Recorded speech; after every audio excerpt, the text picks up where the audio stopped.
Want to spread some Robux joy and support your Roblox buddies or favorite creators? Let's dive into how you can do just that. The primary way to give Robux is by purchasing a Roblox gift card for your friend. These cards come in various denominations, and once redeemed, the Robux will be added to their account. You can buy these gift cards digitally through the official Roblox website or from various authorized retailers in physical stores. Once you've purchased one, simply send the code to the person you want to gift Robux to.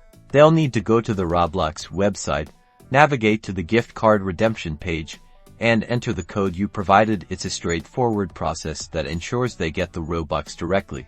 Another fantastic method is by supporting game developers and creators by purchasing in-game items or game passes within their experiences. When you buy these, a portion of the Robux goes directly to the creator. Think of it as a direct way to contribute to the games you love and the people who make them. It's a win-win. You get cool in-game items, and the creators get rewarded for their hard work. Some games also have their own internal systems for tipping or gifting Robux to other players within that specific experience. Keep an eye out for these opportunities within the games you play, as they offer a fun and direct way to share.